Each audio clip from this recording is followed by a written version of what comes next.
It's preparing.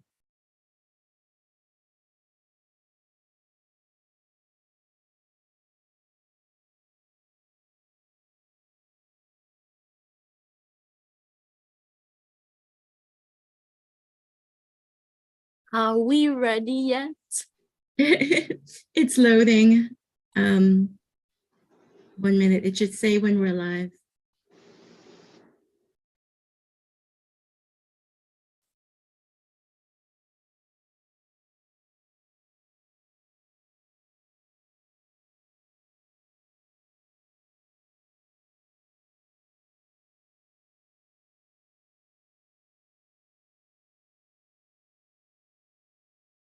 Quiet before the storm. Hello, everyone. Welcome to Poetry and Prose. I am Ashira Ali, better known as Shahira. It is with great pleasure I introduce Poetry and Prose Author of the Month for July 2023. And the poet I will be introducing to you all is none other than Andre Bagu. Now let's find out a little bit about him. Andre Bagu is a poet and writer residing in Trinidad. He's the author of several books of poetry, including Trick Vessels, Sharesman 2012, Burn, Sharesman 2015, Pitch Lake, Peepal Tree Press 2017, The Dreaming, Peepal Tree Press 2022, and Narcissus, Broken Sleep 2022. His poetry has appeared in journals such as Boston Review, Cincinnati Review, St. Petersburg Review, PN Review, Poetry and the Poetry Review. He was awarded the Charlotte and Isidore Piewanski Prize in 2017. His essay collection, The Undiscovered Country, was published by Peepal Tree Press in 2020 and won the 2021 OCM Bocas Prize for Nonfiction. And without further delay, I introduce to you Mr. Andre Bagu. And first up on today's program, we will be having an interview with him, and Gersha Mahaber will be carrying on the proceedings. So it's over to you, Gersha.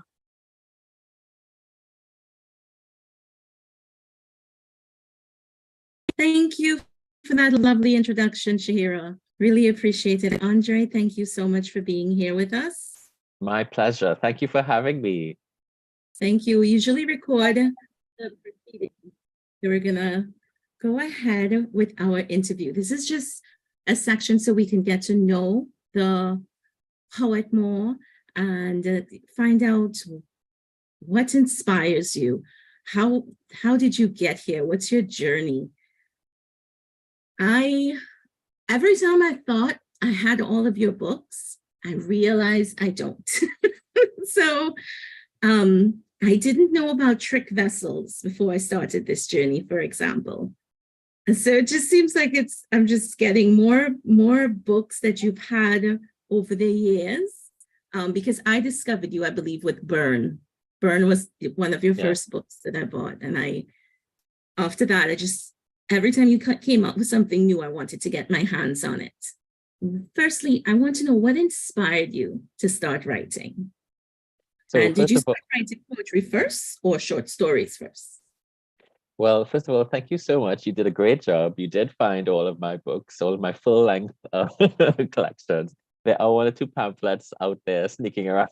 But basically, what inspired me was uh, in secondary school, there would be boys I would have crushes on, and I would write poems to them, sometimes anonymously, but sometimes I would write these poems and print them out and then make little chapbooks and give them as gifts. Um, so there are various out there in the world. There are various bits of my juvenilia Wow. in possession of several people. So basically, that was it. In terms of what came first, it's really hard to say. Uh, because I've written poems and short stories simultaneously for a long time. I do have a memory of, like most people, being in primary school and doing composition, as they used to call it, composition, right? And I used to take extra lessons, and because I went to Bellman Boys RC, and I used to take lessons actually in the girls' school next door. Miss Weeks, the principal of that school, used to tutor me. And I remember there was a day when we would always do composition, and I would do these little, things that you write, what did you do for your vacation, or very basic things. But I wrote this ornate, really heightened thing. And one day she just read it out for everyone to hear, teachers and students. And that was really memorable. And that used to happen a lot just to stop everyone and be like, listen to what he wrote today. So I used to write, I guess, really poetic prose even then. So maybe back then there was a beginning, there was a sort of mingling of different genres happening. Um, but yeah, so that's really how I started. Wow. I think I was one of the students where everyone wanted the multiple choice, and I was happy for the essay questions. Yes, exactly. But your work has grown so much. What are you trying to say with your work? So I think it's a combination of, it's not necessarily, well, maybe it is something, it has something to do with wanting to say something specific. But for me, a lot of my writing journey has involved discovering how to say it. It's involved finding my own voice, um, which has involved experimenting in different genres and different forms within each genre. Because I think that's a crucial part of it for me, and it's a crucial part of any writing journey. With my short story collection, The Dreaming, I had been writing short stories for years and years and years. Over a period of 10 years, I had been, just trying to amass a collection. And it really came together in the editing. And in that moment, in the pandemic, when I looked back at what I had done, and I realized, well, okay, I have something to say that relates perhaps to my experience as a queer person, or perhaps to my community. And once I got that, once I realized, well, I can only write the book that only I can write, then it was a matter of editing and honing in things. I mean, each piece that you write, each poem that you write, each book that you write, I mean, hopefully you're saying different things. But ultimately, I guess maybe I'm trying to shine a spotlight on my own personal perspective, how I've experienced and navigated things in the world. And perhaps I'm trying to raise questions of, well, what are the implications of my experience, yeah. Now, you discussed your editing. Can you shed some light on that process? Yeah. Well, with each book, it's different, of course. But very often, we write to discover things. Writing is more of a process of kind of just feeling through various experiences and materials and interests. And very rarely have I set out to write a book. I have normally I've just been asked to write individual poems or individual pieces. And then after a protracted period of time, I look back and I see, well, oh, I have actually quite a lot amassed. And when that happens, sometimes I think, okay, well, can I do a book? Can I make a book from this? And that involves going back, looking through all the material and maybe trying to discern, well, what is the overarching theme, or what are some things that are popping up? And once I identify something, once I discover what it is these things are doing when they are placed together in a collection, which has a very specific ecology, I go forward with that. So editing then blends into writing, because then once you've figured out what's the through line of any particular project, you then begin to write with an eye towards that, perhaps. And that certainly happened with Narcissus, where I had been writing poems for years, as you've discovered, and I had decided, I determined that I was going to try to write a non-poetry book, like anything that was not poetry. And I was very doggedly like staying away from poetry, but yet people kept asking me for new poems and kept commissioning me. And after a while, I looked back at all of these things, these discrete pieces that I'd written, and I realized, oh gosh, yes, I have another collection here. Oh, wow. But then I noticed that a lot of the poems dealt with Narcissus, and mirrors and reflections and refractions and identity. And so I thought, oh, I think I see what this book is. And then I began, to write towards that. Once I'd identified Narcissus as the central sort of motif, I looked at ekphrasis. I looked at all of the depictions of Narcissus through time and art. I even looked at films. And I went through that process of heightening the presence of this mythological character within the work. And so, yeah, so that's how it all comes together. Similarly with the dreaming, I had been writing all of these things. And then when I realized my editor had just made a comment, he just noted how there was a deep sense of place, of Woodbrook in many of the stories. And I was like, yeah, that's true. And then I thought, oh wait, what other books are set in Woodbrook? And then Miguel Street came to mind immediately. And I was like, oh my God, am I writing a contemporary update of Miguel Street?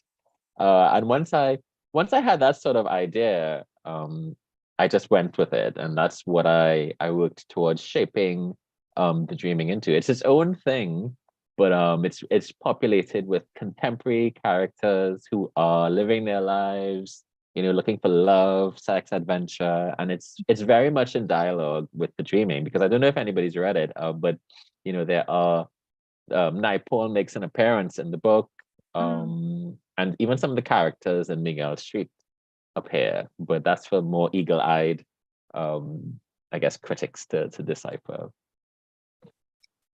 That's lovely.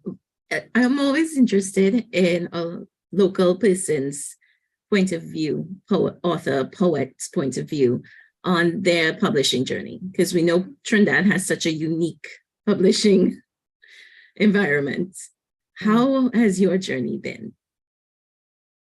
So as I said, it began with these little chapbooks that I self-published in secondary school, and it escalated to the stage where I started to sell these chapbooks.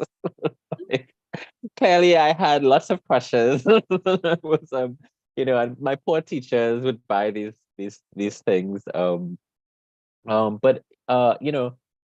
I remember distinctly going to university and continuing to write poems and continuing to write stories, and then actually putting together a manuscript of short stories, which I entered into it was called the Derek Walcott Writing Prize. This is an earlier version of this prize that I think it probably existed for a year or two. I can't remember. But I remember entering my manuscript into that competition, and I received an honorable mention.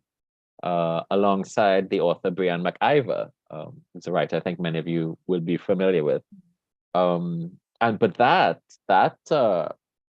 sort of recognition that changed everything for me, because that it was at that moment I felt seen, and I felt as though, oh yes, this something is happening here. And thereafter, I continued to write my poetry, and I really began to focus on building a sort of a publication track record within literary magazines all over the world, sending out materials, doing what we all do, submissions, and eventually I had my very first ever poem, published poem, come out in the Boston Review. And when that happened, that was huge for me, because it was a particular breakthrough, not only because that is a pretty, prestigious, reputable sort of literary publication, but also because the poem in particular, it was about carnival, but it was about my take on carnival. And what was happening in that poem was very emotional, very, I would say personal. And so it felt like a really big breakthrough for me. And that's how I started. So it started with one published poem, and then I just continued over the years. And my very first book, I remember once I had the lightning rod moment when I realized that I actually had a book, because that was in the initial years also the struggle, do I have a book? Can I actually put a book together? And once I realized that I had it, and I had this conceptual mooring for it, which is the trick vessel, which is a very, very specific engineering sort of puzzle thing. It was a question of submitting that to different publishers.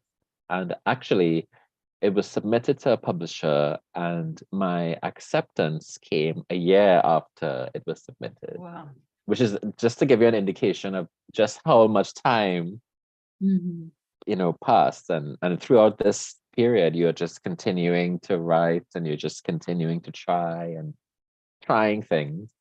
But having a first book published was incredibly important again. And that was it really. And from there, I just had to continue. Wow, that sounds like a really long process, but it's good insights to see how you started with the self-publishing and then, went into the traditional publishing. I found you on social media, and you know what, that it also, I realized with your books, it's different publishers. So that's probably why, because normally I would go with just, if you have the one book, I go on that one website, and then I don't find the second or third book that I missed until after. But I follow you on social media.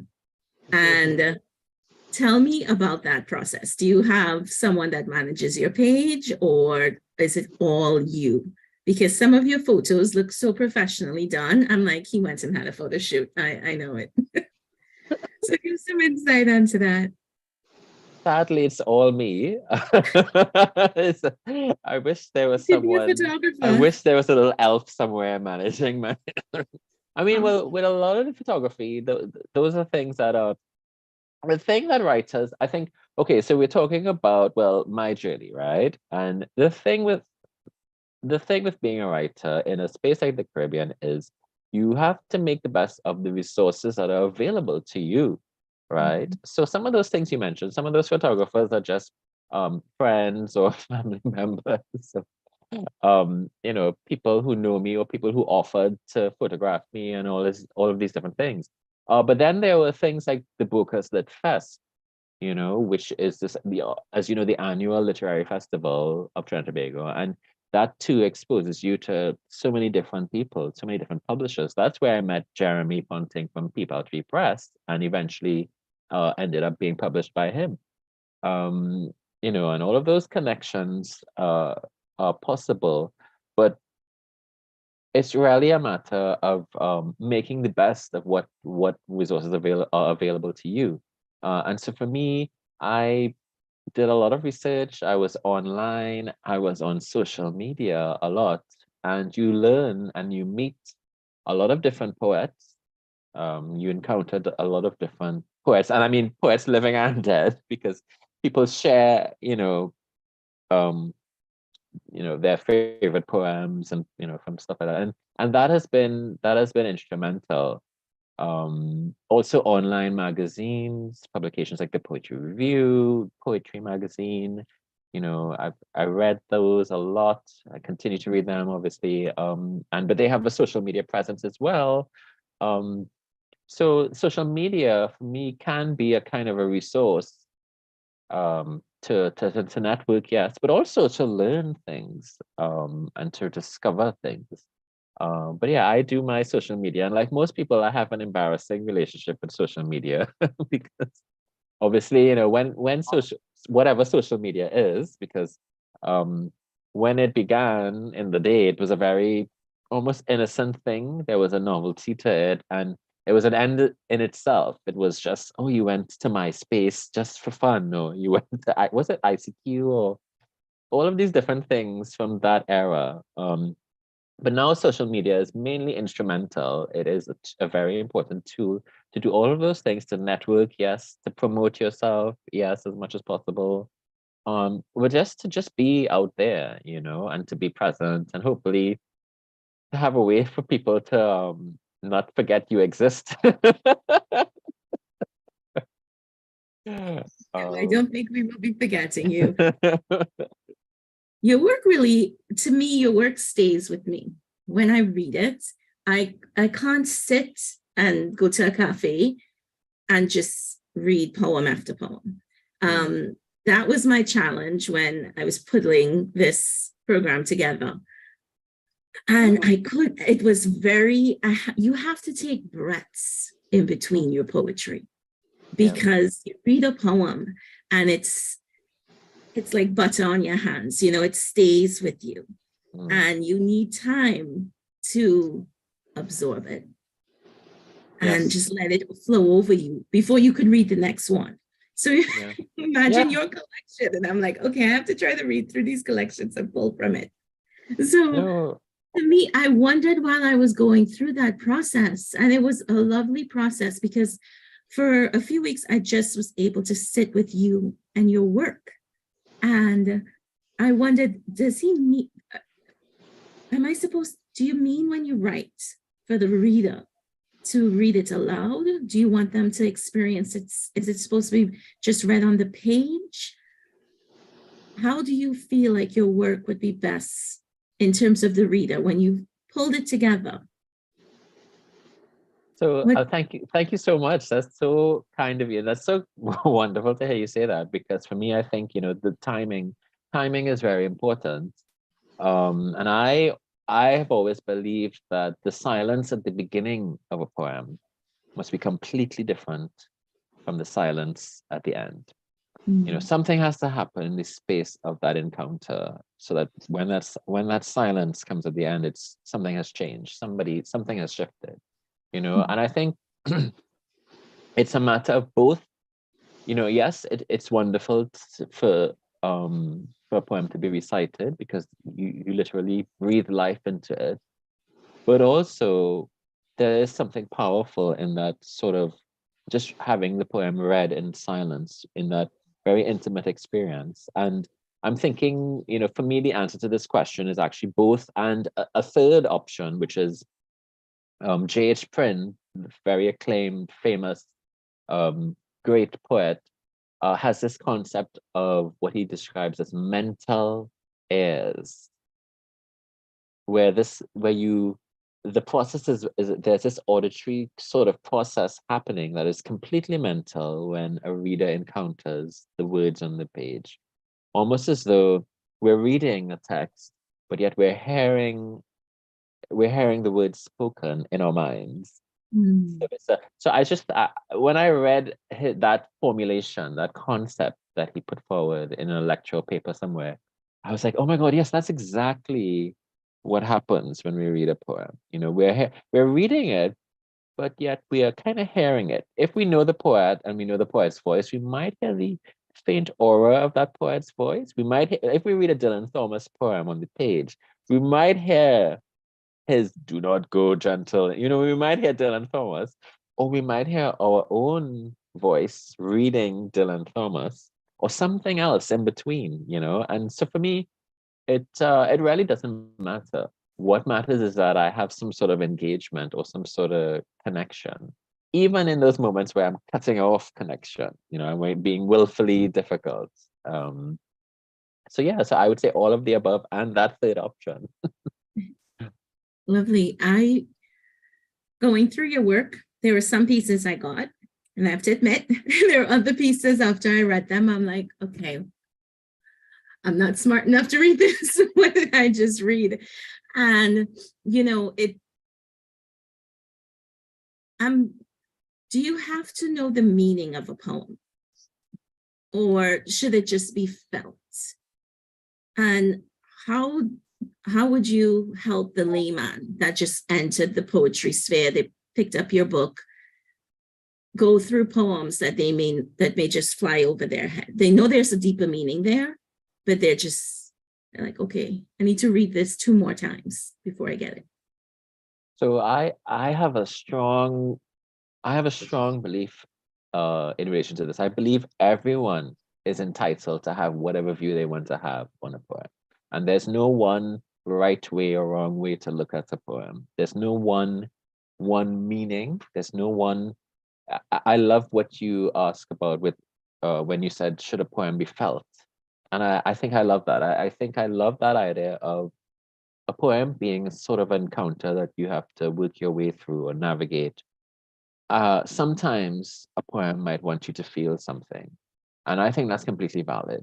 And sometimes a poem, it's the opposite. There's a kind of obstinate. Some of my favorite things are just meant to just be these very almost like artifacts on the page, you know. And there's a power, I think, and an integrity to that, and a validity to all forms. You know, ideally, I like to fit into a kind of in-between mode where I'm very much concerned with communication and clarity, but I'm also very interested in the avant-garde and something a little, maybe I'm just pushing against margins somewhat.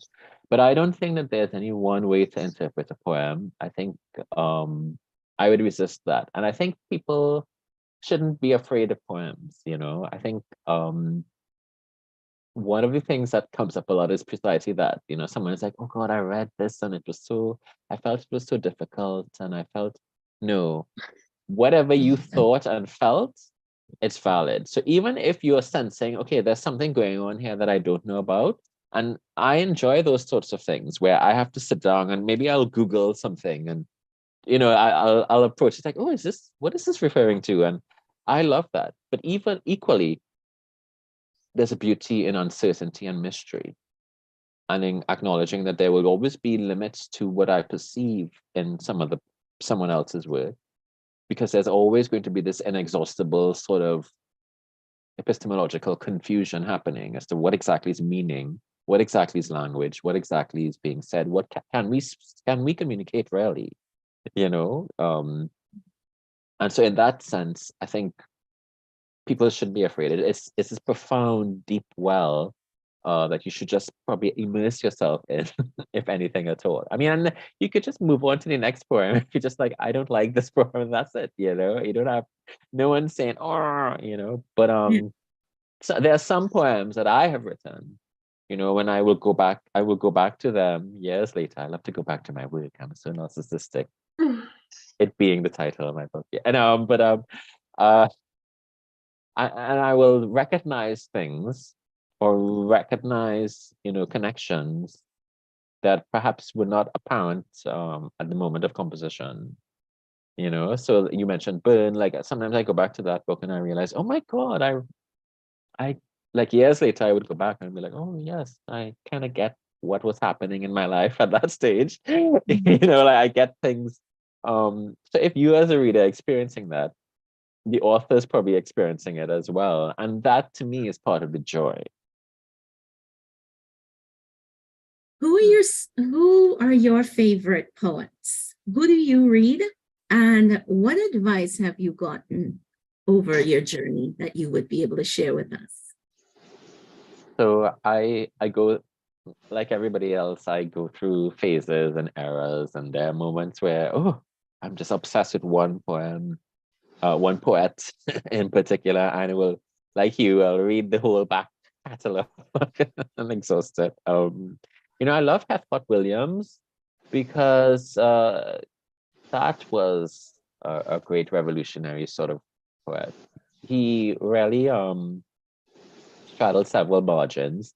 He wrote prose, he wrote, verses, and he has written some incredible books which kind of deliberately confuse the difference between prose and lyrical poetry, as we might call it.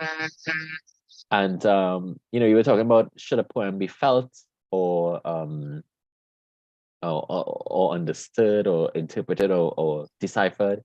And he's a great example of someone who has taken ordinary prose and shown how ordinary prose that is very stony and dry and seemingly unemotive, when arranged in a certain way, can become incredibly powerful and impactful. So he's, so I like him. I like, right now I'm also into James Tate, who is an incredible American, well, I'm not sure. I believe he's deceased, but an incredible American poet who tells stories in his poetry. But the stories are always, there's always something a little bit off that happens, and his poems are incredible, of living poets, right now, obviously too many to mention, but I like there's this poet, Needy Zachariah Eep. I don't know if she wrote Auguries of a Minor God, and I like her because she's very much invested in experimenting with form and pushing form and doing things in her poems that they work brilliantly on a line level, but also as a conceptual sort of project. So yeah. Lovely. Wow. Any advice that you want to share with us as writers? Oh, yes. Oh, and the advice that I think I mentioned, I think Marlon James had once, well, he quotes Toni Morrison saying this a lot, and it is, write the book you want to read. Write the thing that you wish exists in the world. Maybe you haven't found it, or I guess a similar version of this is, write the book that only you can write. Like if you approach things from that sort of prism, I think that helps a lot, especially discovering, well, what is your voice? And as we said, what do you want to say? But yeah. Andre, thank you so much for spending time with Poetry and Prose today. It was lovely hearing your thoughts and your wisdom and your journey. And now we're going to go ahead. I'm going to hand it over to Shahira. We're going to read some of your work. And today is a celebration of your work. It's all about you today. So thank you so much. We're ready to read. Shahira, the floor is yours. Thank you very much for that very informative interview. I really enjoyed it. Now, let's get started. Our first reading for this afternoon will be done by the very charismatic Cynthia Birch, and she will be reading for us a piece entitled Trick Vessels, Dutch Courage. Cynthia, the floor is all yours. Thank you very much, Shahira.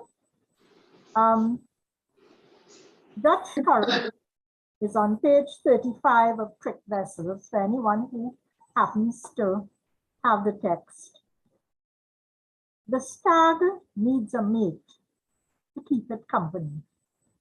It's sweating. It might be crying.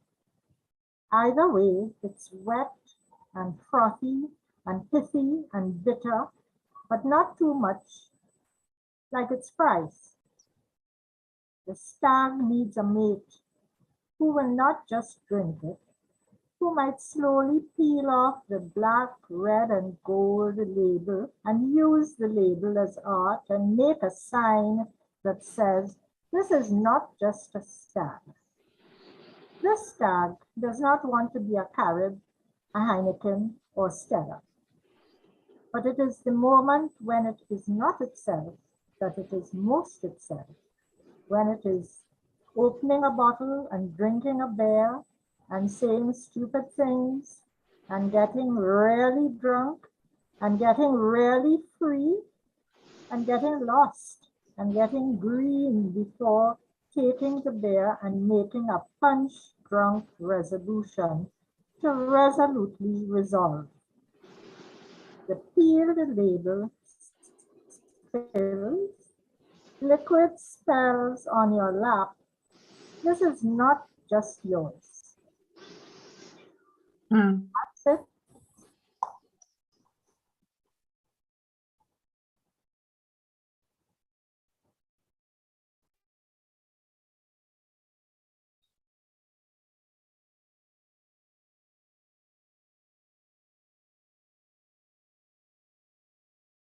Hi, Shahira, you may have to unmute. Thank you very much, Cynthia. You're welcome. Up next on today's program, we have the very ambitious Ariti Janki, and she will be reading for us 3 pieces. They are Burn, Christina Gardens 3, and last but not least, Dry Season. Over to you, Ariti. Thank you. Can you start my video, or because I'm getting the problem to get started? Can you hear me first of all? Sure, I can't start it, but I've asked to start video, so something should pop up on your page. Oh, okay, because I'm not getting it. Okay, so I'll go ahead and read, although I We're can't get the seeing you video now. going. We're seeing you now. Okay, thank you. Thank you. Okay, so Andre, thank you. And thank you for giving us an opportunity to get to know you better. Of course, we have heard quite a lot about you. I'm going to read 3 pieces, and I hope that at the end of it, you can tell us how these pieces came about.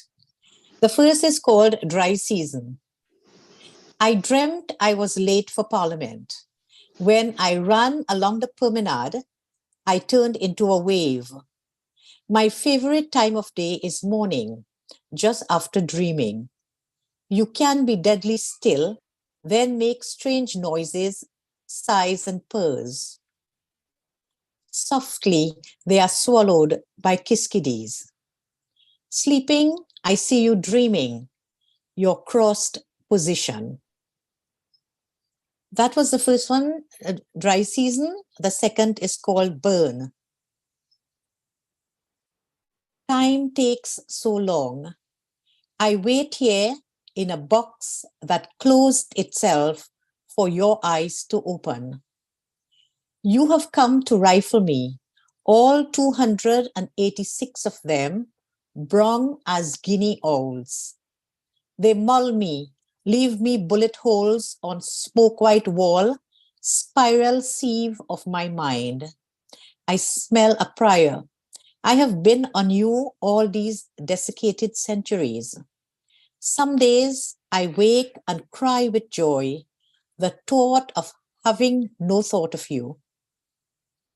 Jet-lagged, I sleep at wrong hours, wake in dark out of sorts. Like the fruit which, by burning, is now solid forever. My walking thoughts upturned, left as grave heads, left as seeds. And the third piece is called Christina Gardens. He woke us, told us, watch, for she was to eat his heart, for the house next door was burning, for we would wake with yearning. for days blasted by ruin. Thank you. Oh, thank you Thank so you very much. much. Just to answer your question, I mean, it is actually, and thank you so much, Cynthia, for reading Dutch Courage. But it is actually pretty emotional for me to hear these poems because I can almost smell the smoke, or I can almost smell what was happening in my life at that time. Burn, the poem you just read, was written in response to the British artist Al Brathwaite, who came to Trinidad to do an installation at Alice Yard, which is the contemporary art space instigated by Nicholas Laughlin, Sean Leonard, and Christopher Cozier. It used to be on Robert Street. And he had a specific artwork where he took dried limes and arranged them into a Fibonacci sequence on a wall. And the entire piece just came from that, from looking at that. The dry season piece, quite literally, I was running down the promenade. I was late for a sitting of the parliament, which I've been due to cover. And that poem came to me immediately. And I think at the earliest opportunity I wrote it down. Maybe it was during the sitting, I don't know. But the line, sleeping, I see you, dreaming your cross positions, it also indicates to me that I was reading a lot of Sylvia Plath at this time. Because that was an image, I think, that was taken from one of her poems. And Christina Gardens is from a sequence about that whole Yes. historical thing that happened there with Malik, and I wrote a sequence on it, and that last poem that you read from it is a kind of allusion to Dante.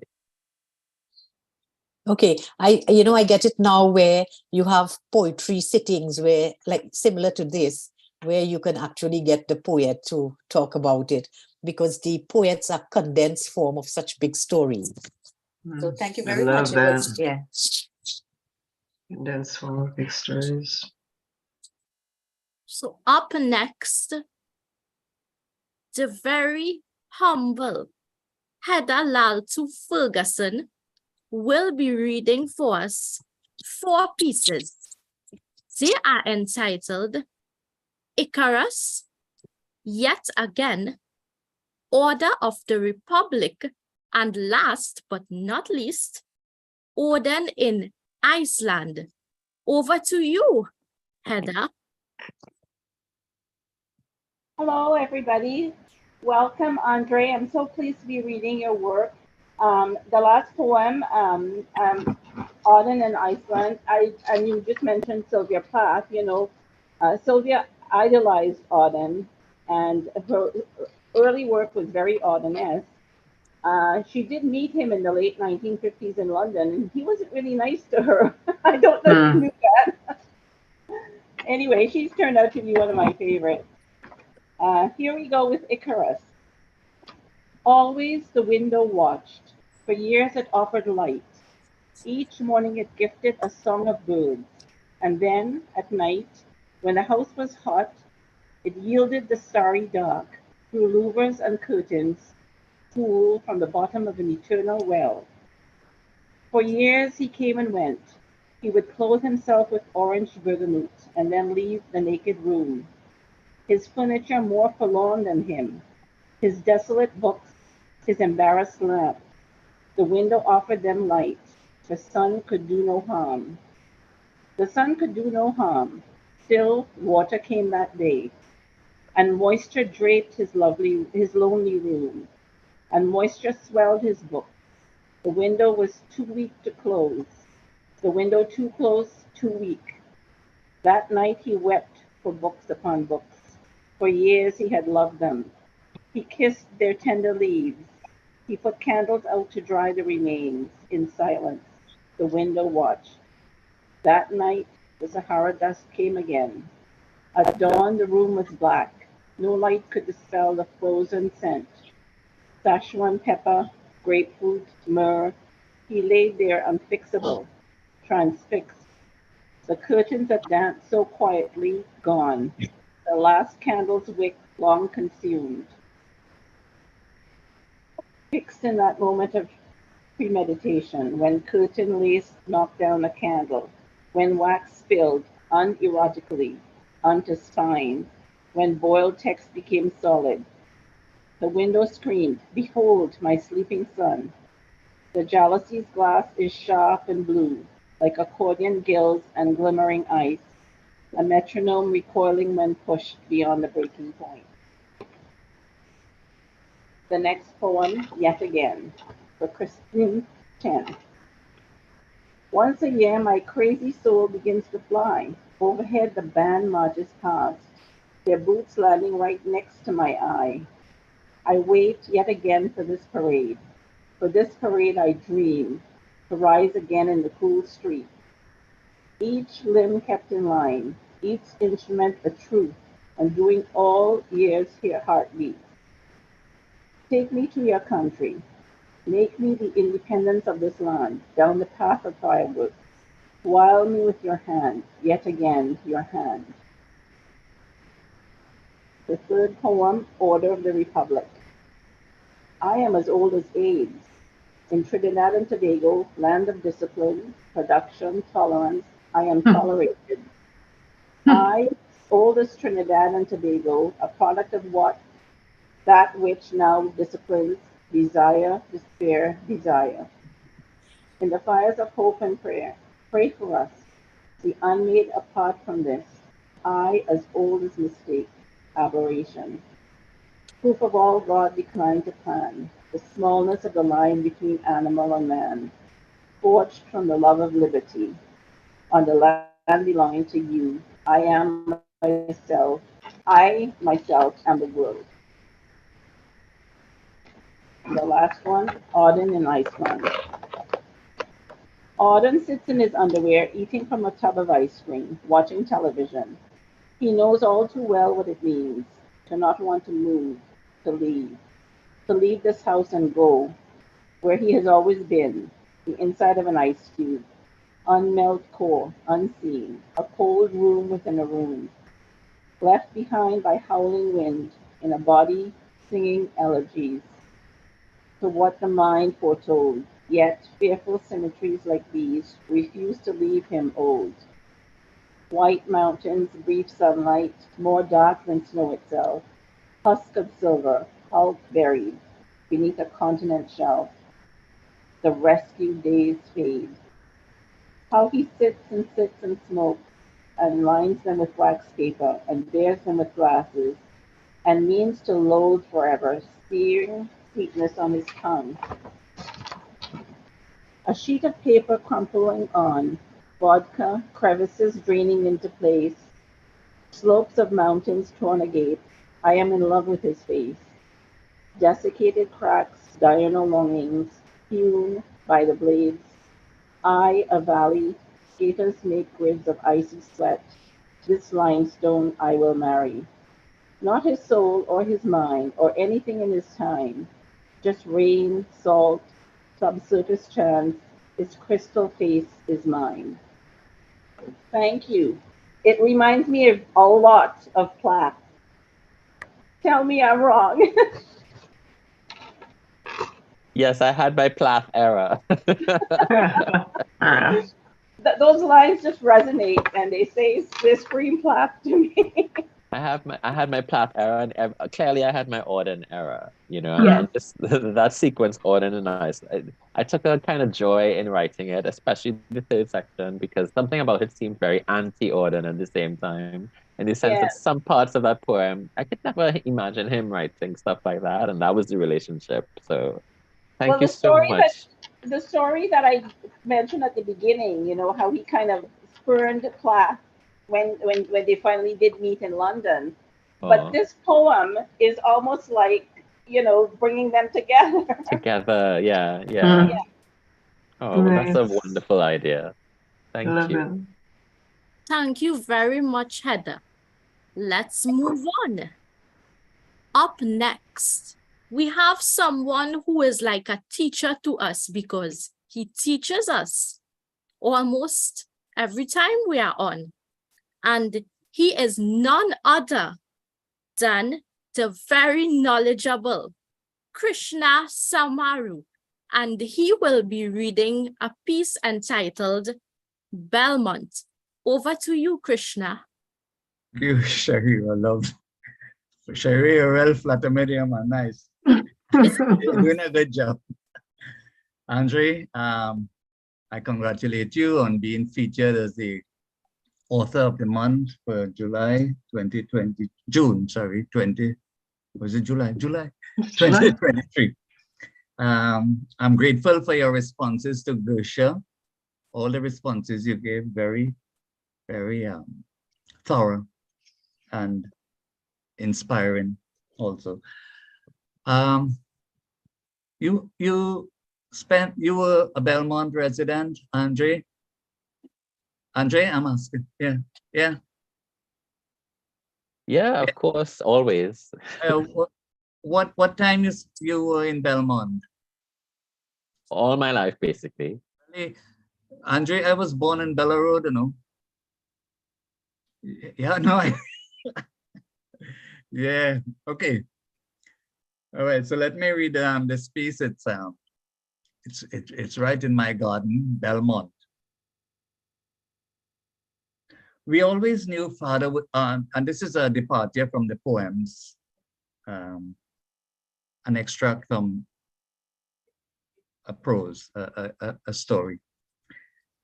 We always knew Father would leave. We just didn't know when. On Saturday mornings, he would wake us by putting on his favorite record, Vladimir Horowitz Plays Beethoven.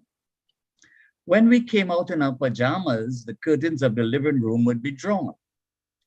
Father would be blasting the Emperor Concerto, which seemed an odd name for something so twinkly. In the armchair he had built himself, his leg would dangle over the armrest as he conducted the music, drank coffee, and read from the Sentinel, his favorite newspaper. Each sleepy child will be directed to the kitchen, not for breakfast, but to read the roster of weekend chores he had carefully drafted and left on the fridge. If any child complained, Father would read out some article from his newspaper about global suffering.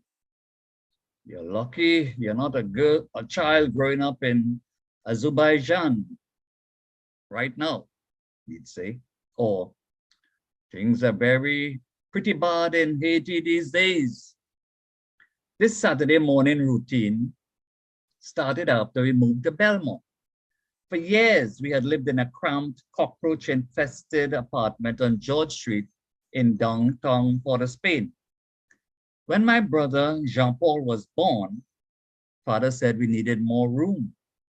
For what seemed like a long time, Father would be away on weekends, coming back to George Street on Sunday evenings, wearing tattered clothes, speckled with paint, as though he were an artist.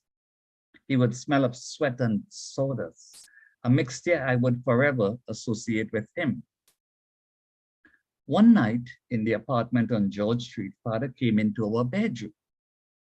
Sahara and Libya were asleep, but I was still awake, secretly reading a novel I had borrowed from the library. Time to go, he said. Time to go where?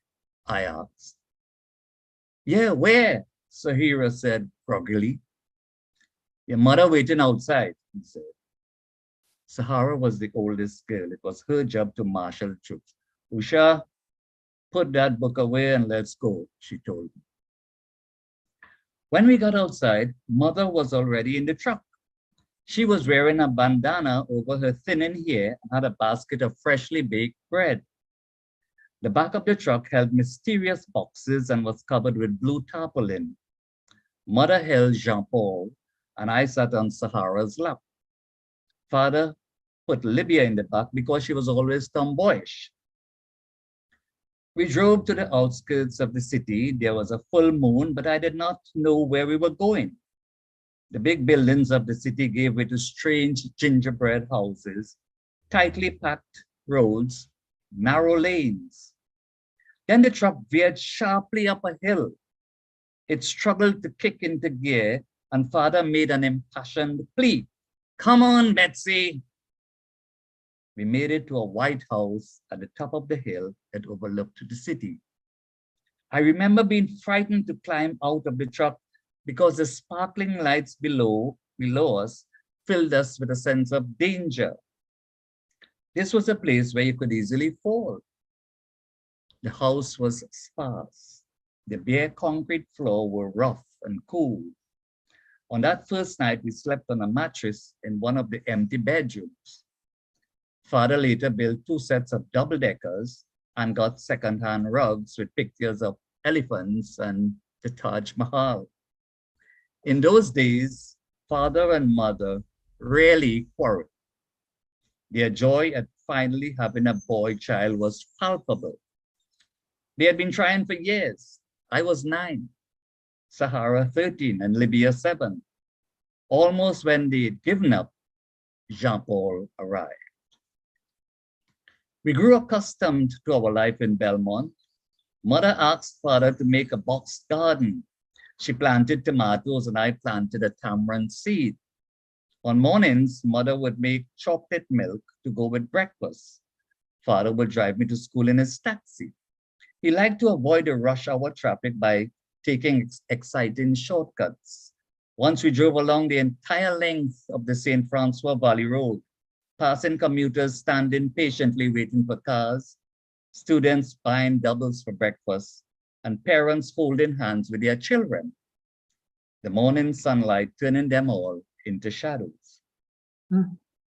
Things changed the year my parents got married. The day it happened, they came back from church and cut a cake.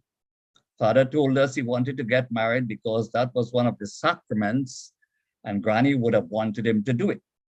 I had seen movies and watched Princess Diana marry Prince Charles and had the impression weddings were grand things. When mother came back from church wearing a simple white blouse and a skirt, I thought it strange. The only hint of festivity was a floral angle. It was when father brought Frances to live with us that the quarreling started. Frances was a student who went to school with me at Belmont Girls RC. We used to talk to each other a lot at recess, and one day we both discovered something that changed everything. My mom says you are my sister, and your dad is my dad, Frances said. Who is your mother? I said. Well, she used to work the same place as your dad, but she's going back to Grenada. When I got home, I asked mother if this was true. Mother said nothing and continued peeling potatoes. Then she told me to do my homework. There was a huge fight that night. Don't let me find where I put my belt, father said one time. Bring it now, mother replied. You jackass. You see, father stuttered when he got angry. He picked up a potted plant from the hall, holding it like a weapon. Leave me kiss me ass plant alone, mother said. You feel like you bite or what? I'd never heard them quarrel like this before. That weekend, father went out, and when he came back, Frances was with him. Sahara took off her Walkman, looked Frances up and down and said, I go into my room. Father frowned. Mother asked Frances if she would like something to eat. The girl seemed confused. The first night, Frances slept in my room. By this stage, the house had changed. We each had bedrooms of our own, and father had abandoned his idea of having a house with no doors. I don't like doors, he used to say. Libya and I helped father paint the spare bedroom. We put in a desk and a bookshelf. This became Frances's room. Whenever she was not around, I would sneak and look at what books she was reading. At nights, I would hear whenever she switched off her lamp just before bed. Father would drop us all to school. The car would be silent. In school, Frances and I stopped talking. She started liming with the older girls. She would walk home with them, following them as they explored Belmont's labyrinth of lanes. She said she also found a shortcut to our home, but never showed me. One day, Mother cooked lentils, a meal Frances didn't like. The girl looked at the food in disgust when Mother set the plate before her, then asked if she could have something else. Mother told her if she didn't like her cooking, she could go live elsewhere. Frances cried. When Father came home that night, Frances was still at the table, the soggy gray stuff in front of her. We started having prayer night. The family that prays together stays together, Father would say.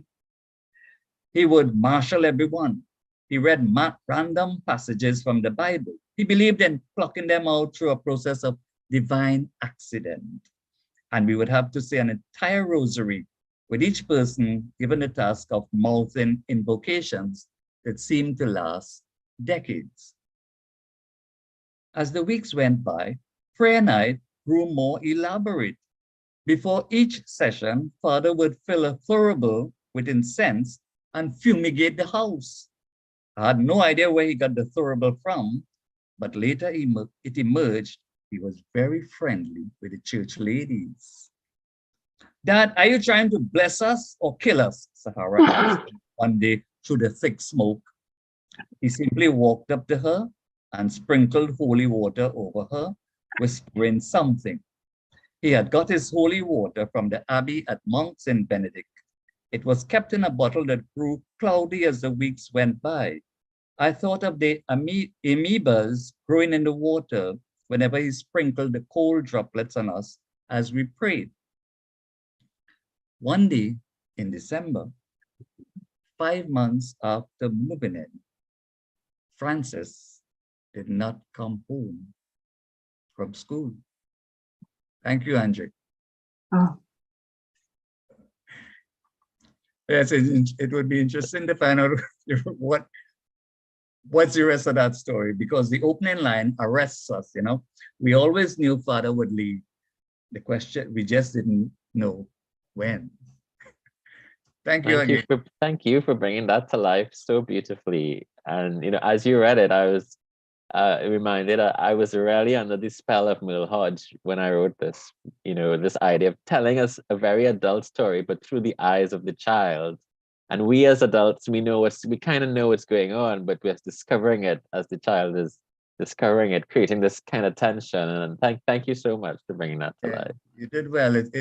I like the style, the what you call him, minimalist style, like Hemingway, you know, sparse, spear.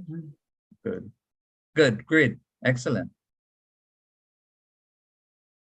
Very dramatic and interesting.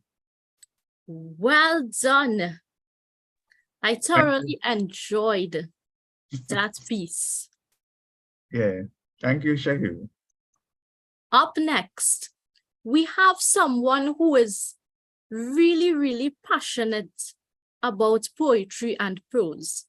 That although he is unable to be here live this afternoon, he decided to pre-record 3 pieces. And he is the very dedicated Darren Despot. His pieces are entitled Monday, Sandra Bland, and Changing Lanes, and last but not least, Pui. Thank you. To Darren's pieces. Thanks, guys. Thanks, Shahira. Let me just get a moment to start his videos.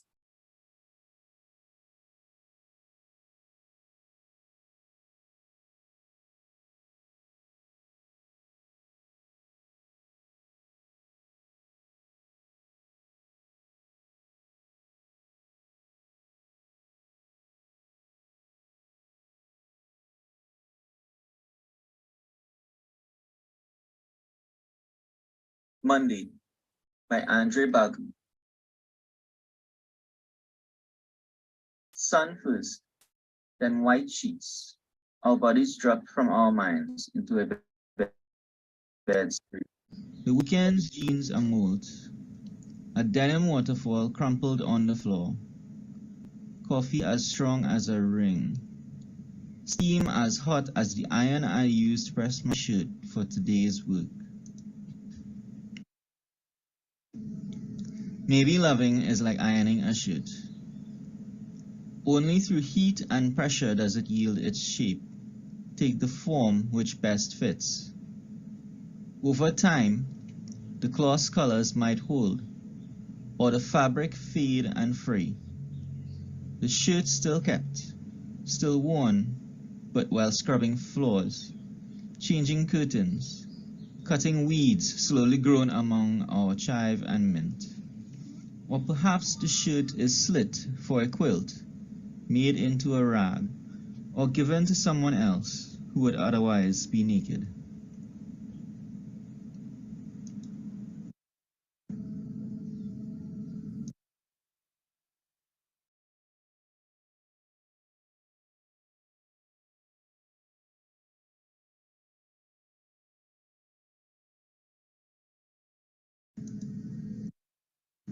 Sandra Bland Changing Lanes by Andre Bagu.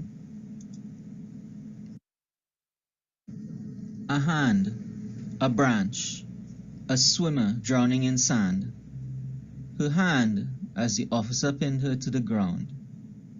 Her offense, changing lanes without signaling. In a cell, she was hanged. Did she hear the kiskadis that sunny afternoon? Her heart beating faster, the man telling her to out her cigarette. But I am in my car.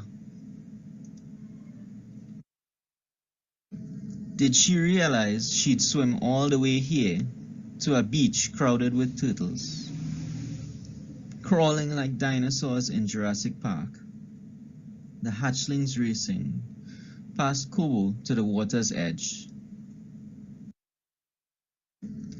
flowing like the river we found at dawn? We are here to receive her.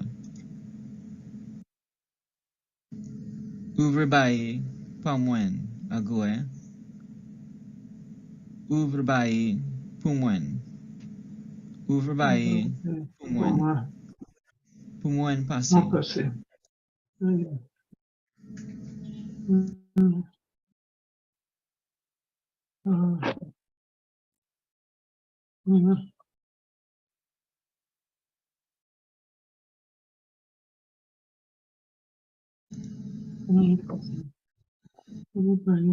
Oui, by Andre Bagu. The first night you don't dream. You come prepared to sleep. You walk with your pillow, though you forget your toothbrush and say my books will not do. You, by the second night, wake screaming. It's okay, you say. It was just a nightmare. You had dreamt of flowers upon flowers, gold petals coating the island like butterflies. An island so warm tears vanish. But some of us are blooming and others not. Today I watch the pillow you left on my bed and try to remember what I was dreaming that hot night.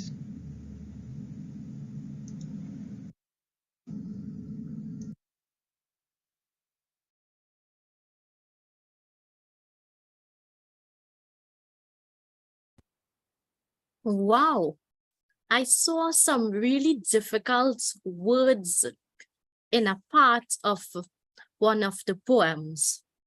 Well done with those words.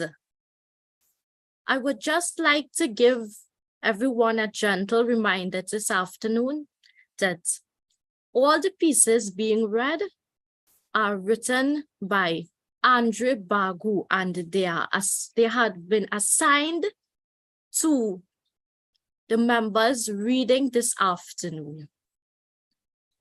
Up next, I will be reading 3 pieces for you.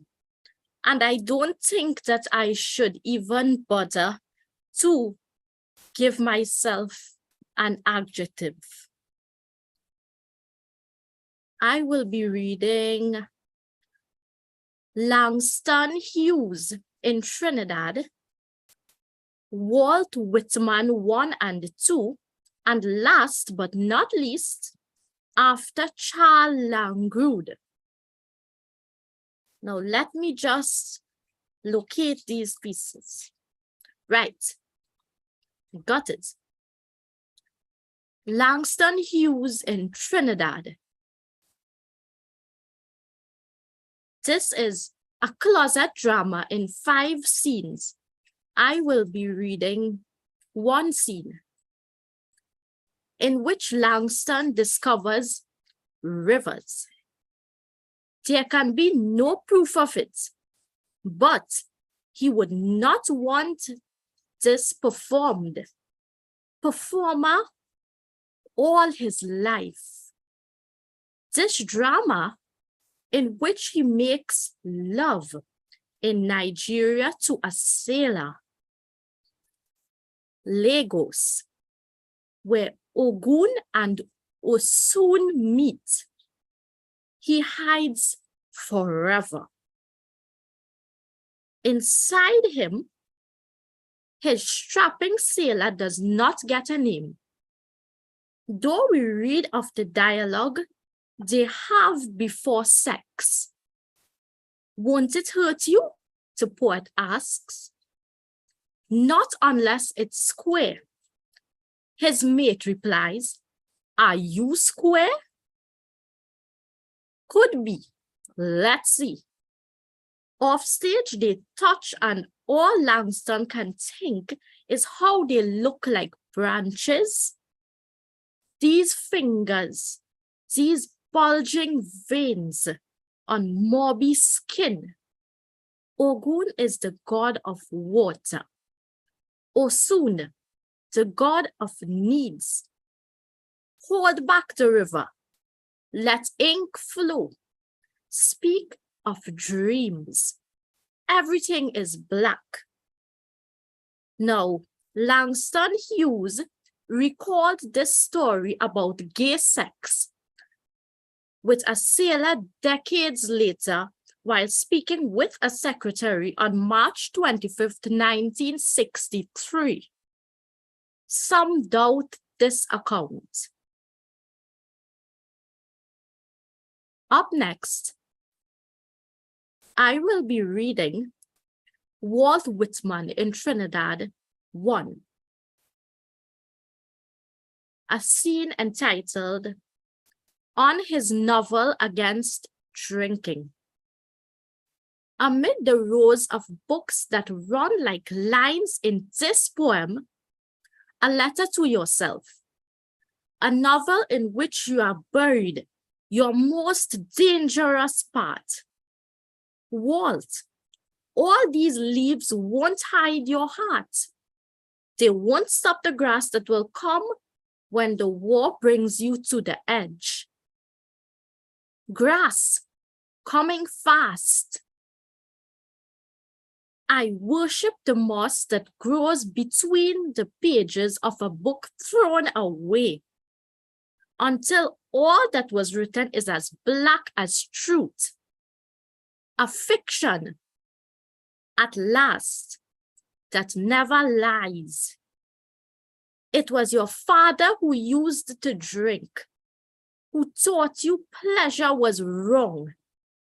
No song in this song, only ink. Gold pen your door, gold men that make you see. You entered the man your father could not be. Long Island star, Long Islander, eagle.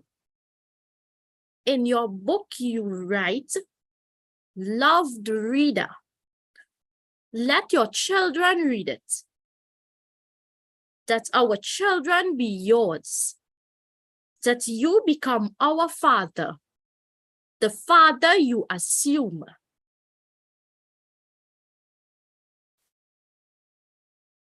Finally, this afternoon, I come to after Charles Langude. Dream of rooms, forgetting how to see, as silent as paintings. Space in which we build houses for all of us to be. Camera of thought, as if remembering tomorrow's colony naked and faint. His moon is behind me, changing. Come true. Behold our solid beams. Afraid of not being, be not afraid. Some things are better than dreams. And that's my 3 pieces that I read today on this edition of Poetry and Prose. Next on the program, we have someone who is a very voracious reader, and he is none other than Vishnu Gosain, and his piece that he will be and reading today is entitled Miss. Over to you, Vishnu.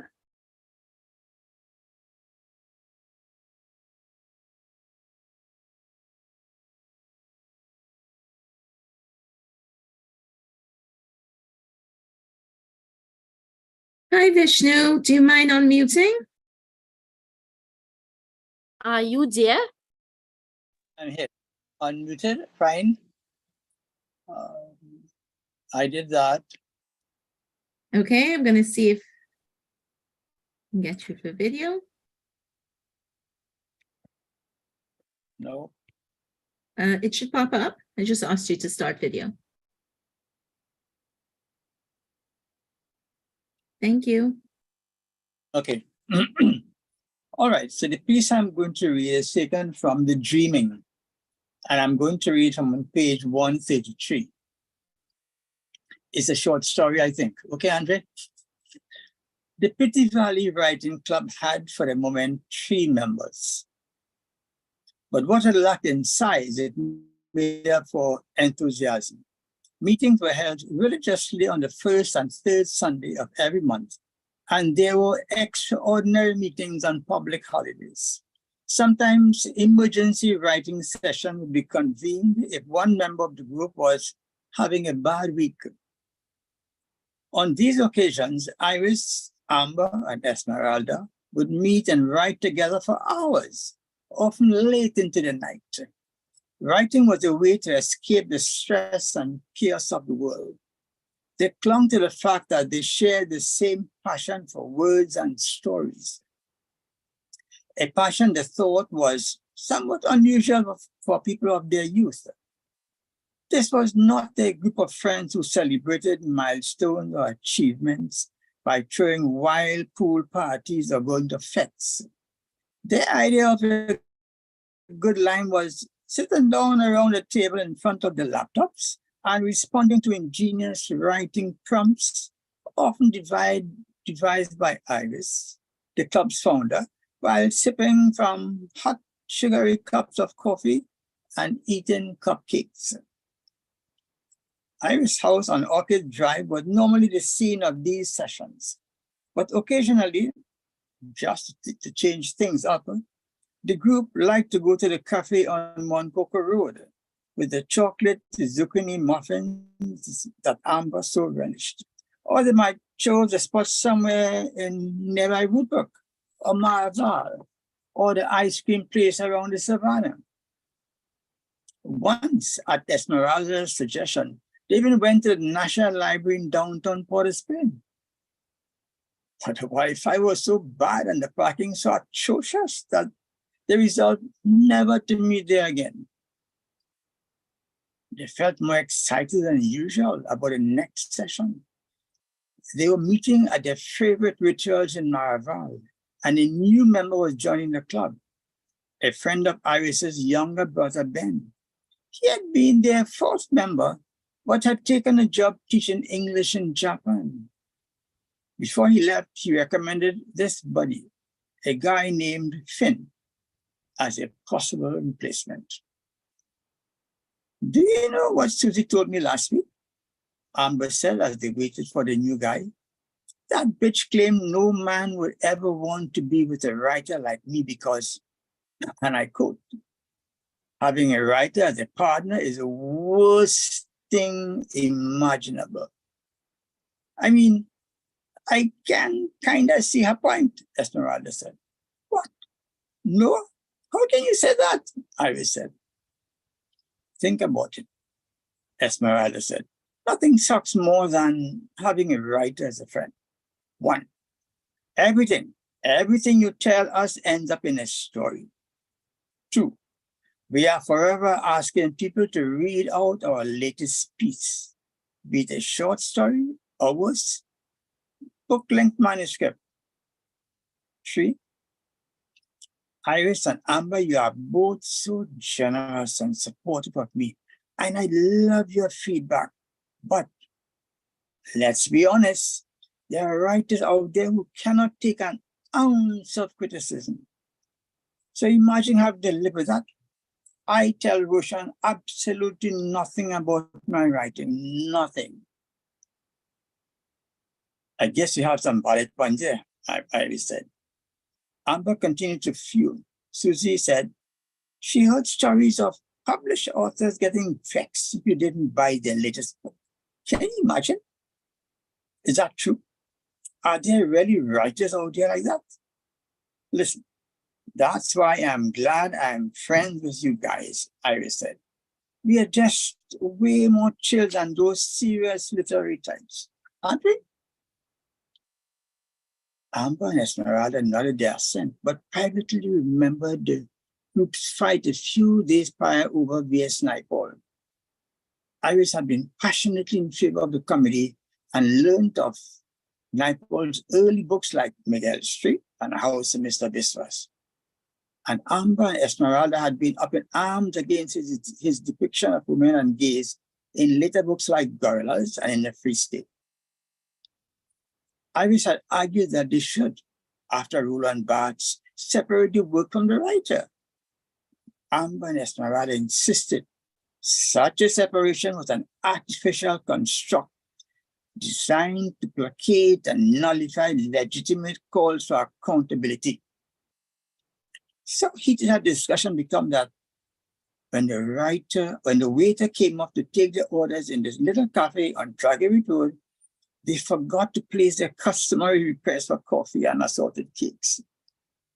Finn, a short man wearing a white shirt with roll-up sleeves and brown corduroy trousers, approached the table. He carried a gray man bag within which he had his laptop and a few notepads. The group exchanged introduction, with Iris saying how pleased she was that he could join them, and mentioned how much she had heard about him from a brother who spoke so highly of him. Finn, who seemed a little sweaty, replied that he had heard so much about them too, and was really looking forward to getting to share his work with them. He was working on a manuscript of short stories and would be grateful for any feedback. He had been so busy at work and had not been able to write so much as he wanted. But that had changed, and he was now between jobs and spending more time at home in Woodbrook. Sensing Finn might be nervous at meeting new people, Iris quickly devised an icebreaker for the group that would also double as a creative writing exercise for today's meeting. The exercise was simple. Write a story in 10 minutes, she said. Any setting, any theme, anything at all. Just do it in 10 minutes. Sometimes all you need to write, especially if you have not been writing for a while, is just for someone to say, write. 10 minutes later, they shared each other's stories. Iris wrote a poetic passage describing a drive to the beach with vivid descriptions of cool trees in the distance. Amber wrote a short story set in the 1930s on a copra estate in which a woman was having a passionate affair. Esmeralda presented what she described as fragments, one in which she was feeding her dog, another a dream about snakes, and a third about tending to her garden. When it was Finn's turn to present, he read this story. 15 minutes after he took the orders, the waiter came back. Sorry, are you guys writers? Two people looked up from their laptops to check where the voice came from. His hair was untidy, his name tag crooked. Instead of Roger, which had been scratched out, Finnegan was penciled in. The coffee shop was about to close. There were only a few customers. A Nina Simone CD was playing on loop. Yes, I'm a writer, said Diane. And so is my friend. Cool, I write too. Have you written books? I've written a few. Oh, really? Which ones? I've written a historical novel about the Amerindians, Diana said. Do you write it? I'm writing a novel, nothing special. Just personal things, about boys mostly.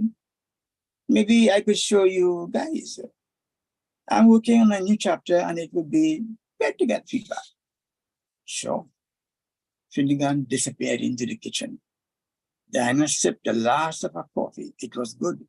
She looked out the window. It was getting dark. The bank across the street was closed. The street vendors were gone. Street lights began to come on. People were driving in and out of KFC and the gym. We can't back out now, Nick said. Diana heard him speak, but didn't respond. She stared at his eyebrows. Thick, dark. He should get him plucked. They stick out too much. Draw too much attention. We had to change the plan, she said. She counted how many people were still inside. Just two. And one of them looked like she was about to leave. She reached for her gun in her handbag. When Finnegan returned,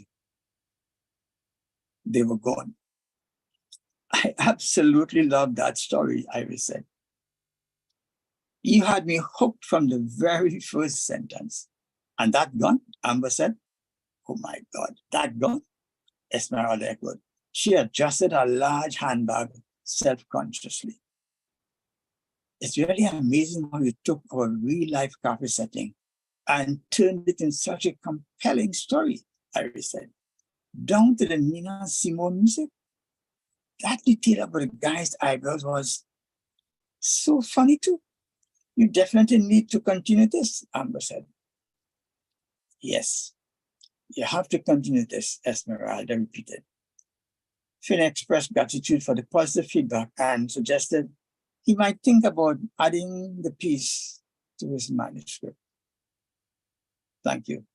I think I enjoy reading that piece there.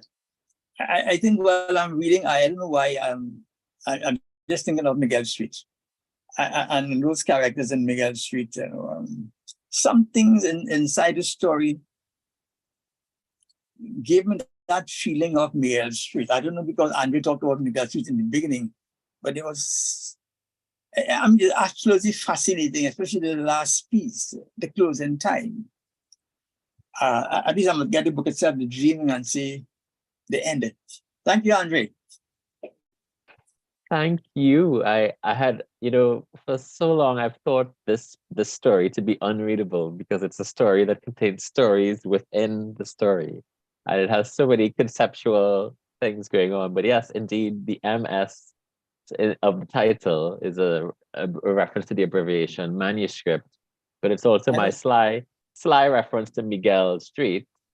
And of course, as you just read, Naipaul appears just very fleetingly in that discussion that the writers have about So the aura of that is certainly all there, and what you detect, that's all definitely true. And it's a story about Caribbean writers, and that alone is a direct link to Miguel Street. So, but thank you so much for that. That was wonderful. Thank you Thank you. very much, Vishnu. And I would like to mention that Vishnu's reading is about a writers group. We are also a writers group. You know, from time to time, we do 10-minute writing sessions at our meetings as well, where we are given writing prompts, and whatever we can write in 10 minutes, we read it. Up next, we have someone very interesting. Our next reader for this afternoon has just welcomed her 5th grandchild. I understand it's a boy, so congratulations. Thank you.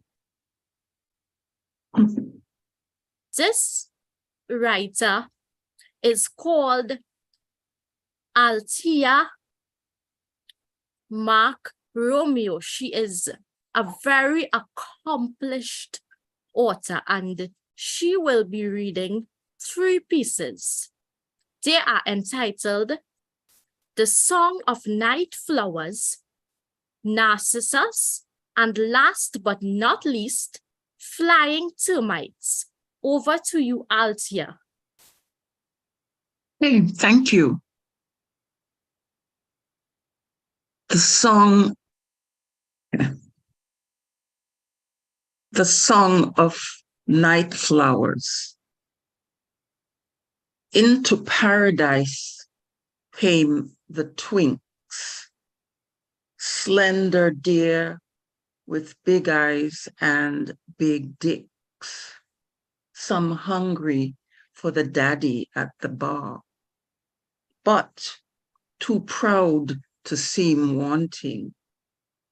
Then came those who didn't know how the night would end, who didn't know who would drive them home, who didn't foresee the fast car, the black leather, his hand on the gear stick, wind blowing through hair like revolution.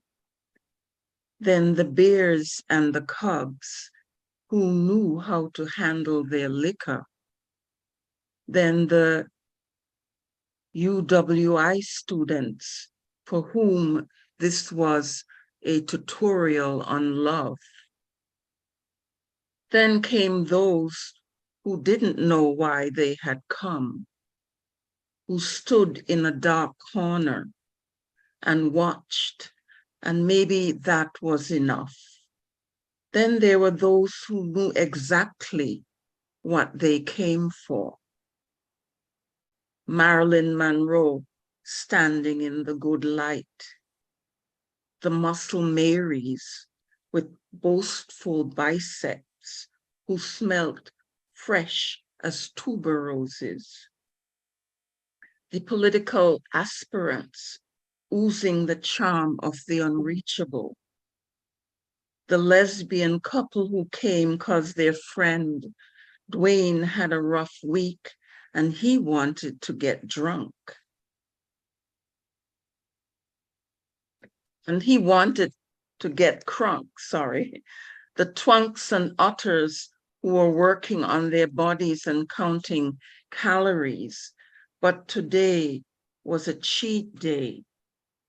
The closet dancers outing themselves after a few drinks, pretending to be oblivious as the gayels circled around them. The couples holding hands, the quietly respectful fuck buddies.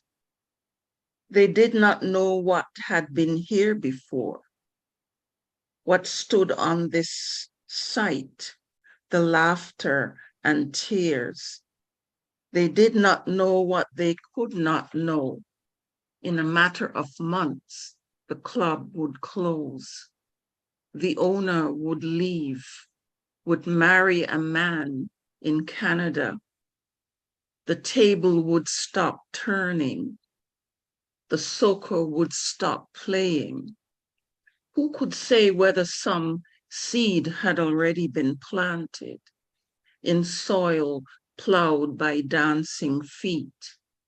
And we might all wake up one day like flowers the morning after and know it had been, it could be again. Narcissus.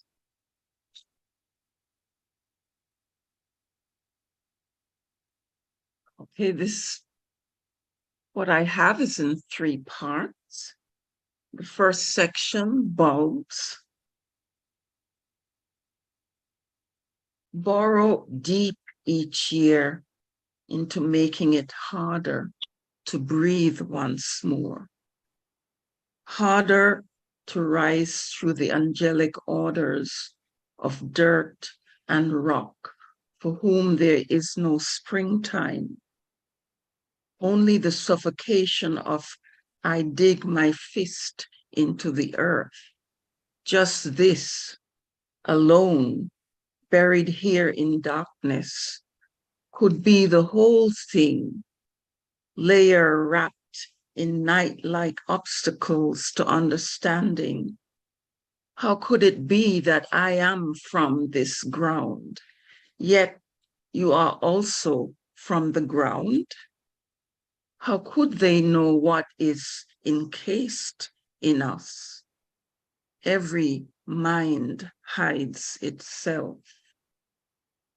Stem. Will the soil remember? Will the soil remember them? Desires roused by lute or horn, seeking to grasp or grasping, servants of the bow and the arrow god, alike and kin, alike and false, naked, succulent, hollow, the pointed tips of finger carrying nostalgia for things they cannot seed. Let there be madness in their ambition. Their swords, their sword-like being. Let the people panic at the sight of this green army of lances, echoes of the government. Here she withdraws into wild places among foliage, in caves and on mountainsides, bone to stone, flesh to voice. Flowers. Some species are extinct. Small mouths opening, nature re-entering itself, hoping to renew a center, a white miasma of stormy days, of mobile phone screens, of pages for poems, sudden ripples, faces turning away like wind veins, deciding, do you know Echo's flesh was ripped apart by shepherds? Once I lay in a field with a man besides me, his beard a furred country. With him, I traveled to the mouth of a river in a dream of a river and found that all that is left of a body is a flower.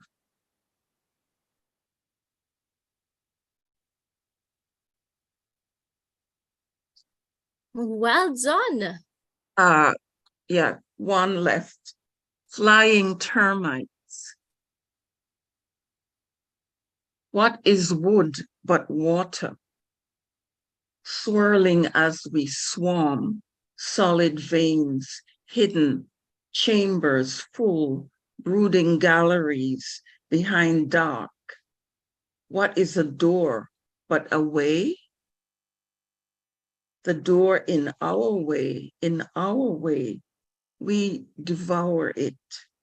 Mouth meeting, mouth a river, tracing hunger, knots, throats. What are bodies but wings? Swinging doors, crowning kings, nuptial flights, we multiply by night. The nest no longer good. The nest no longer good. Enough wood, never bright. Enough, no door, better than light. Okay, it's been an honor reading your poems, Andre.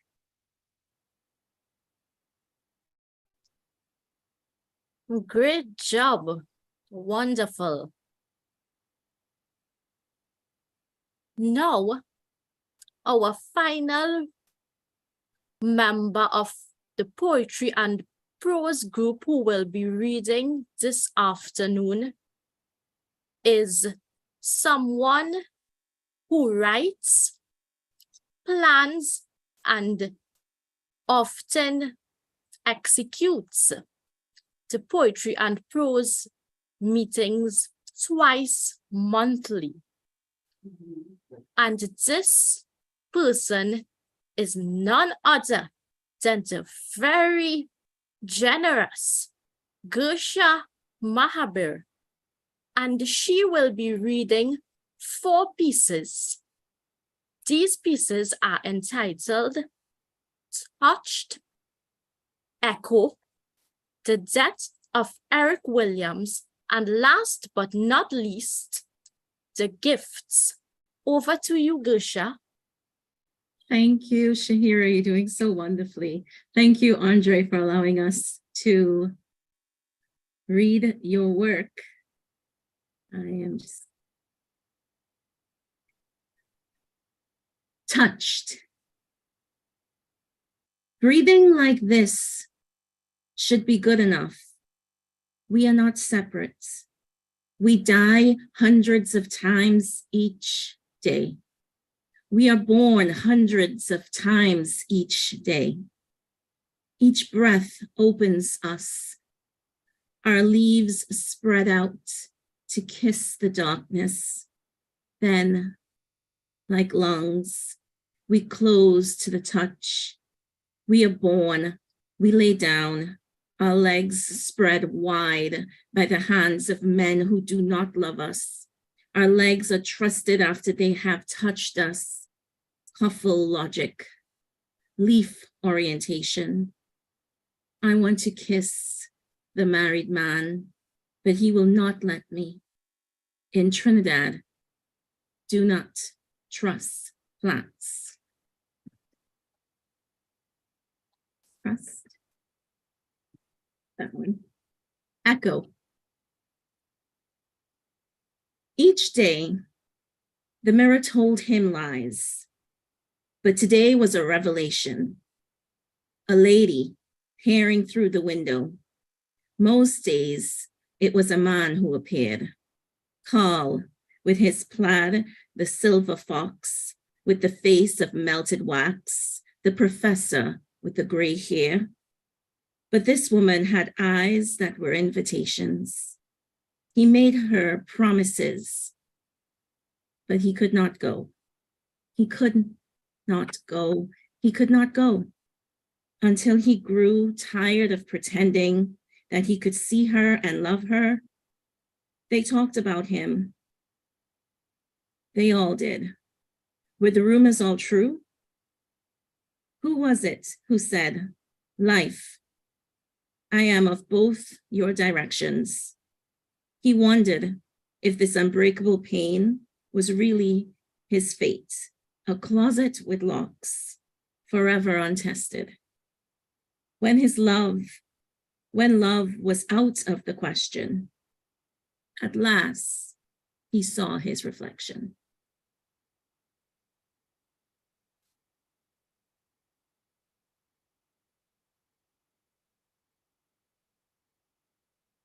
The death of Eric Williams, whose iron grip ruled a country. Was it suicide? It was suicide. It was murder. It was an accident. It was an accidental suicide. It was an accidental murder, otherwise known as manslaughter. It was medical malpractice. It was a clerical error.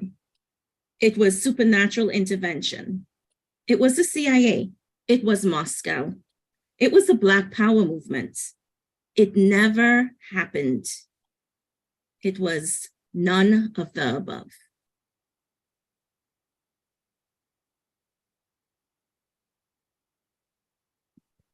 And lastly, the gifts. I remember the Christmas we went to the beach, the waves sweeping up rumors with broken glass. I remember the Christmas we painted the accent wall, its patterned jagged, asymmetrical, a garden of forked paths. I remember the Christmas I heard parang for the first time, a Spanish voice on the radio crying across the Gulf. I remember the Christmas we found a white tree in Excellent City, and I wondered privately whether it was politically correct to have a white tree in a country without snow. I remember the Christmas the Ponciata died. I remember the Christmas we rang out the false and rang in the true.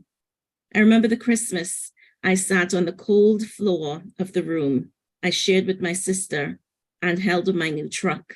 It was red, white, and blue, and I could tell Daddy was not happy. I could tell he did not love you. And still, I remember the Christmas when everything he touched turned to cigarette ash. I remember the Christmas we dismantled the tree, putting its poems back into boxes because the next day we had to move. I remember the Christmas I looked at the candle and someone came and kissed me. No footsteps, no voice, lips unseen. I remember the Christmas that was not really Christmas, but carnival. People were liming in houses, going to fetes, dancing to soca, and each body its own ornament. I remember the Christmas I baked cookies and watched It's a Wonderful Life. And there were hints of murder in James Stewart's eyes. I remember the Christmas I looked at our tree, on which every finger had its ring, and felt there was no tomorrow.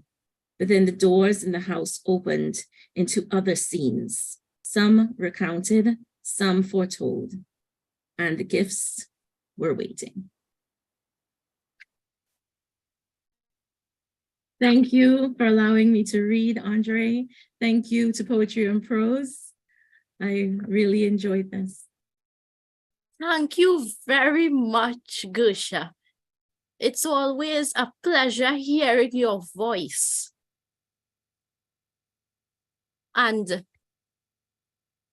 if there is an author's reading, now it's the time.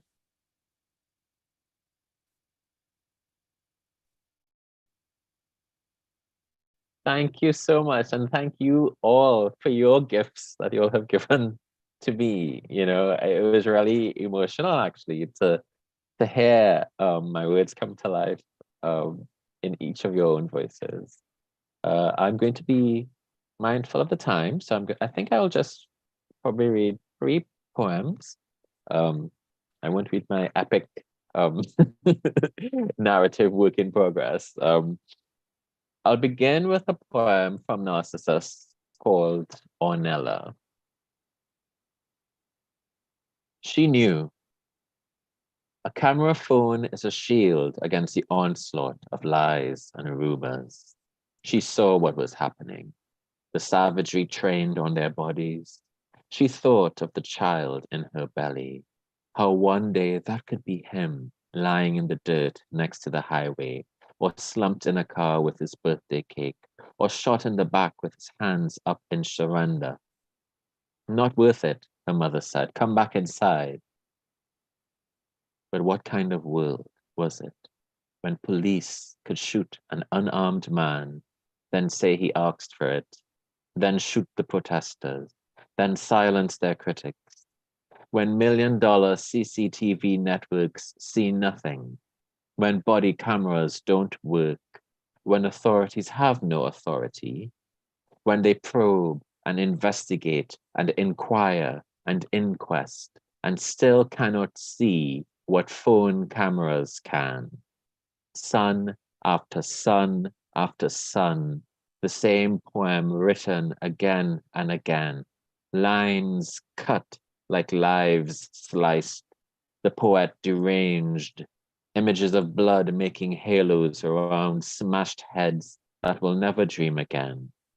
And after each death, each unjust killing, the Cheshire Cat Commissioner of Police brings a red rose to the funeral and puts it on the casket. Ornella, her Italian name, meaning flowering ash tree, said to come from aurum, the Roman equivalent of gold.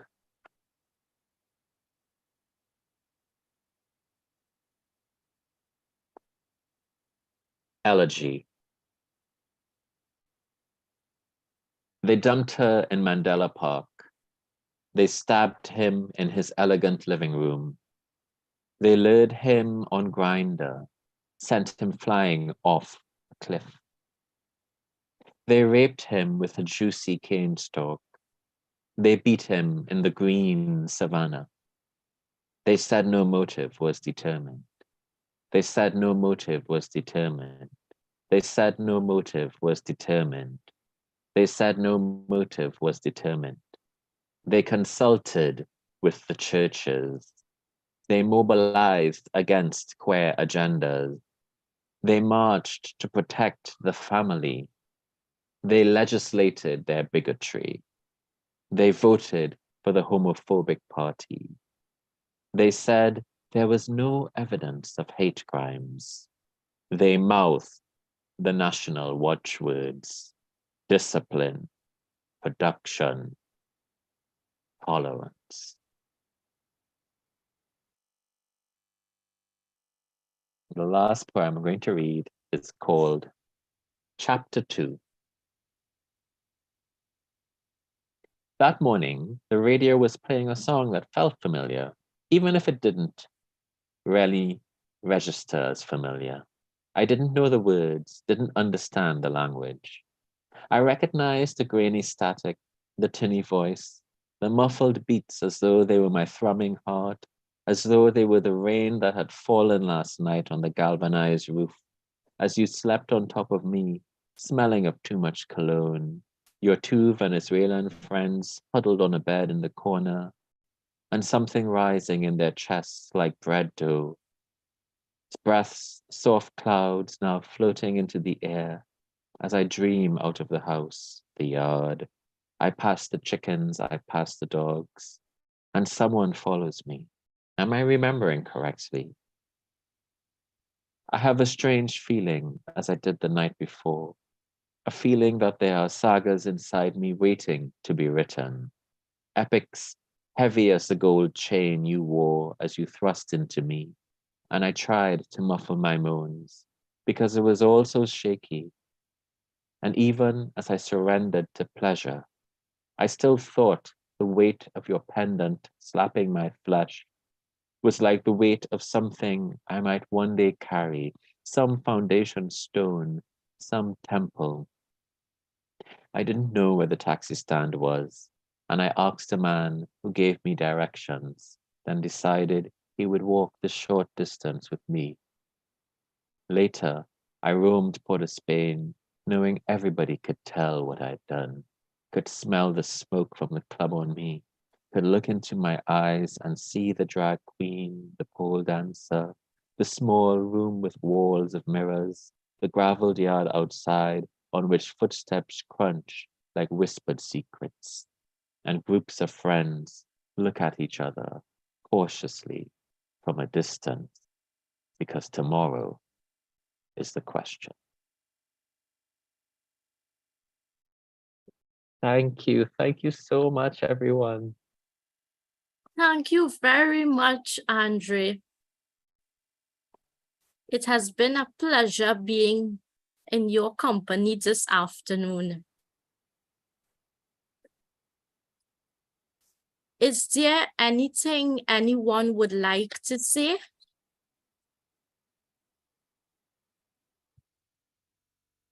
I would like to thank everyone that read today. Thank you for reading. I would like to thank Shahira for her wonderful hosting. Thank you, Shahira. It was all her. Well done, Shahir. Thank you. And I would like to thank Andre for coming on and sharing his work with us and answering our questions, and really just a wonderful afternoon. Thank you to Poetry and Prose. We are a small group, a grassroots group of local writers, and we just meet twice a month to support each other, share our work. And this idea of having a poet, author of the month, was from Mutilal Budu Singh, our beloved member, and we are happy to host you for the July Author of the Month. Thank you. Yeah, thank you, Andre, for accepting this honor. Nice. Very well said, Gusha. I would like to remind everyone that, no matter how much people may try to discourage you, believe in yourself no matter what, and you will reach very far. And with that, we would like to close off Poetry and Prose for the day. The virtual room will stay open. Oh, thanks, Althea. You have something you would like to say? No, it was just a pleasure listening to all the poems and short stories. And yeah, it was just an honor to be a part of this group and hearing Andre's work shared in this way. And it's almost my bedtime. So. What's the time in Switzerland? It's 9 o'clock here. That's 9 p.m. Yeah. Well, thank you for joining us. Althea, we'll let you get to bed. So and everyone good night. else, good night. Yes. The room will Good remain night, everyone. open as a virtual Okay. parking lot for whoever would like to chat.